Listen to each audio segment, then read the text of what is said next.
All right, so I know there's a lot of factors, but if you had to choose the one thing that determines if a person is successful or if they're not successful, or let's say like greatly successful, like world class, like everyone knows that that person is successful with that, what would that one factor be if it had to be one?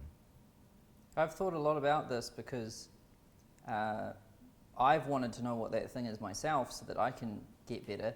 And it's also fascinated me because, you know, with our online training programs at consulting.com, we help people start consulting businesses and become successful. And it's always been one of the things I've been looking at among all the students in there, like the people who make 6 figures and 7 figures, like what is it about them? Are they smarter?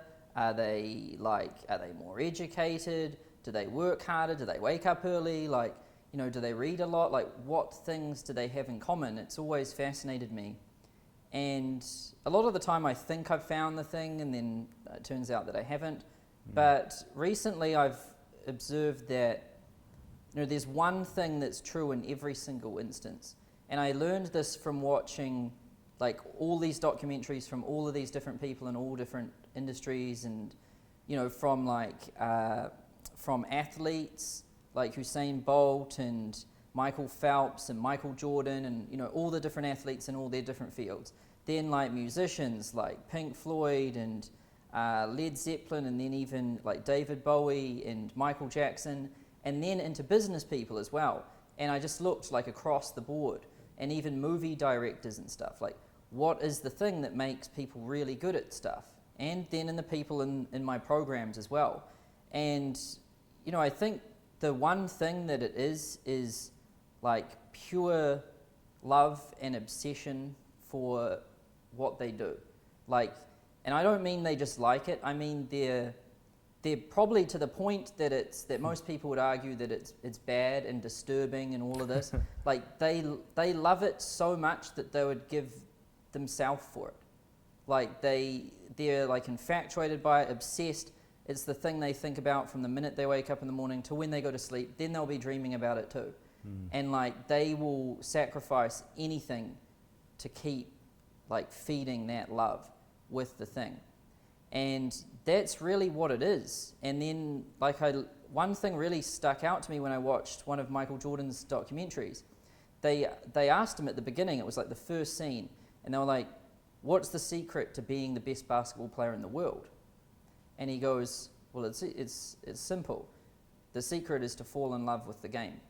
Once you do that, you're no longer training, you're no longer like competing, you're no longer doing any of this, because you just love it. It's what you do by default. And once you fall in love with something, it's very easy to become the best in the world at it. So that really is the thing that I've noticed that's true across all instances.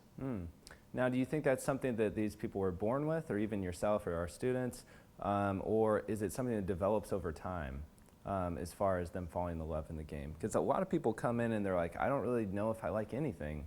Like nothing is too good or too bad. I'm interested in just a lot of different paths. Well, no one's born with a love for like an actual field like basketball, because that's impossible. You know, you're not born like with anything. You learn everything's like nurture, not what you're born with.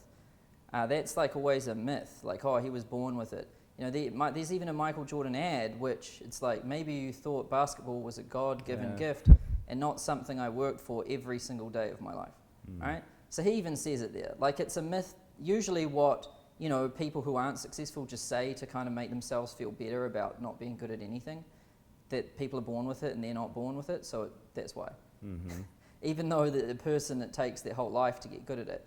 So it's definitely not the born thing, but I do understand like the not being interested in anything or not being obsessed with anything. And the truth is that they're probably just not obsessed with anything which they think can become a business. Got it. Because every person is obsessed with something. Like if I think back to what I did even before like business, I always had one thing, which was like my hobby. So that might have been, you know, skateboarding or BMX biking or like playing like Counter-Strike. You know, we went through a phase of that. And these were like my obsessions at different phases of my life. And then came like, you know, drinking beers and going out to parties. And, you know, then I did rock climbing, and then, you know, there was all of these different like phases I went through. And those were things that, you know, if I had some spare time, I'd be thinking about that or doing it.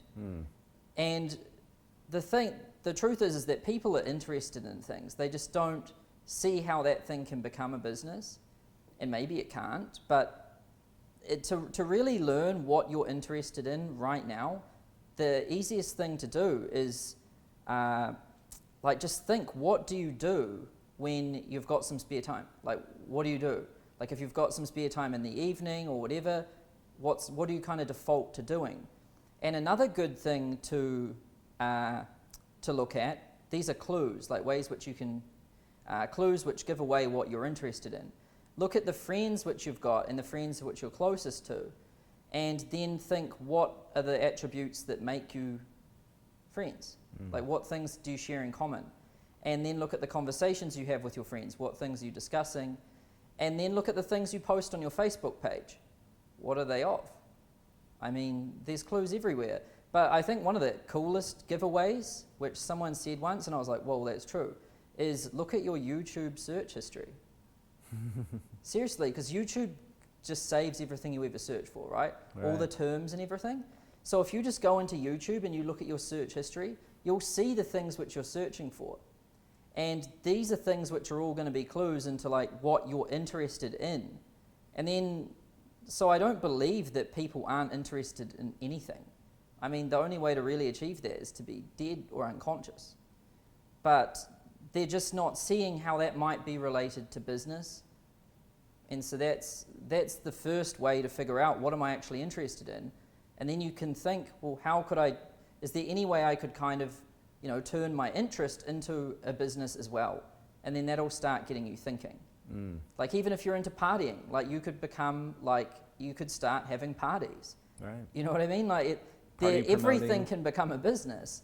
The thing that really determines whether something's going to be really a good business or not is how obsessed the person is with it. Because if they're more obsessed with it than the average person, then they're going to beat the average person. So if they're more obsessed, do you find that, because you went through those areas of obsession in your life, what makes someone fall out of obsession? Or have you determined that? Or have you seen anyone who was really on fire for a certain path, then all of a sudden they're like, you know, it ended up not being what I wanted, but they had these tendencies of like jumping from obsession to obsession, versus someone who, say like, maybe even like Steve Jobs, even though he had that stint away from Apple, like he, for most of his life, was obsessed with that one vision of what he was trying to achieve at Apple. Yeah, but not most of his life, because he was like 20-something before he even started on Apple. He would have still had all of these phases when he was growing up. Right.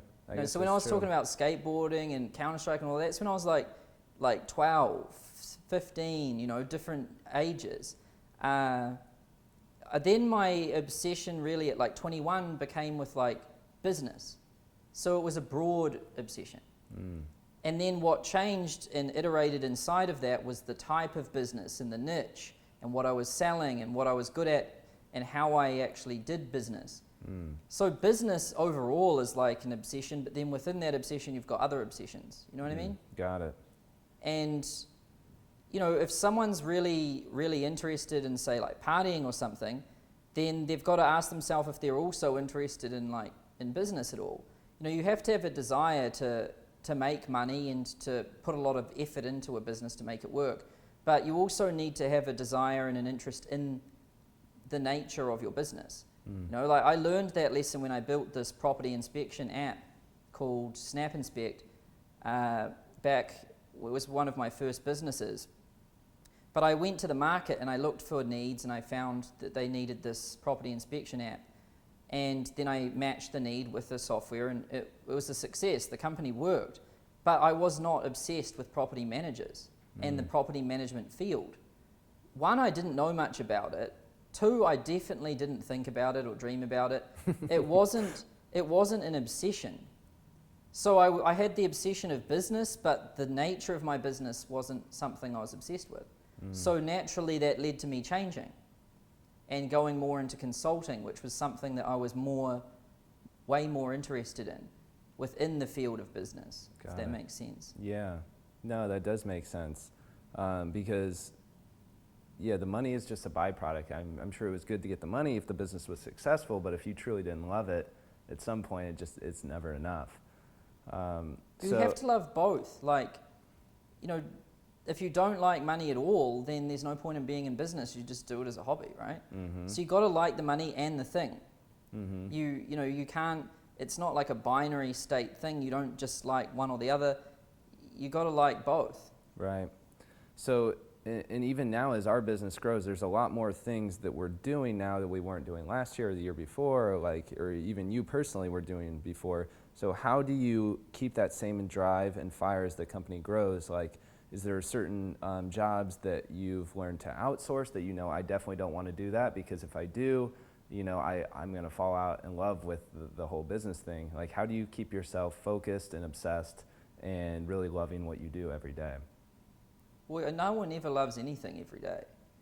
That never happens. So, a good thing to learn is that there's going to be cycles. Like, you're not going to love it, and then you're going to love it. Like, the key is that you just love it on average, because you're always going to have days. Everyone has that. You might even have some weeks and things. And you're always going to have to do things you don't like to do. Like, if I think just over the past 2 weeks, I've had to get really in the trenches in my company with all of the financials and everything, because we restructured a whole bunch of stuff. So I've just been living in Excel and talking to accountants and attorneys and things for like 2 weeks. And that is not like something I really love, but it's just something which I have to do at this particular stage to keep moving. And that's fine. I understand that. It's like if you have a wife and she asks you to do something and you don't like that, you don't think, oh, this wife isn't for me anymore. You know what I mean? Like, right. The business asks you to do things that you don't want to do, but provided you love it on average, it works. Right. So it's also good to learn the things you like and you don't like, because you can, over time, you can naturally start doing less of what you don't like. But it's silly to look at something and think that you're going to love it every day and every week, because even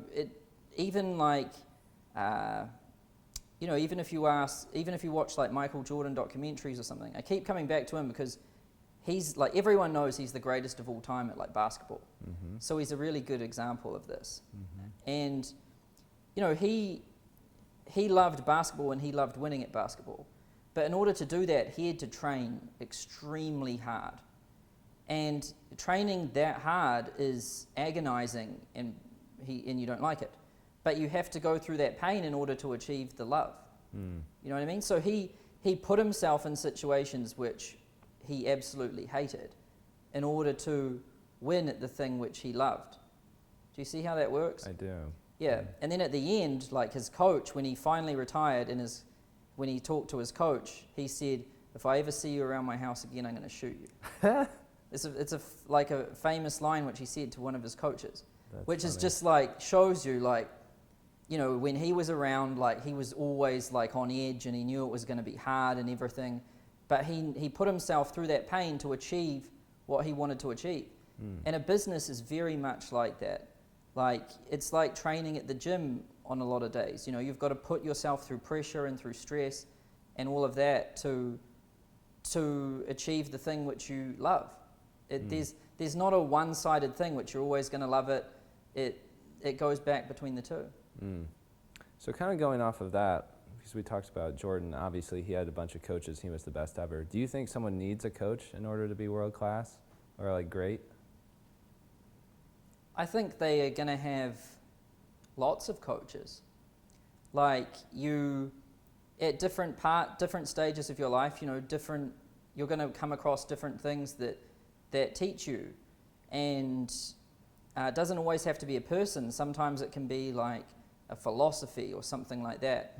So if you look at Jordan, he like had Phil Jackson taught him a lot, and then also Zen, like Zen Buddhism taught him a lot, that whole philosophy, which he looked into and became a good teacher of his. But then he had like other coaches which he used for like extra performance in the gym. So he sought out other coaches and he did training outside of the normal team training to get an edge.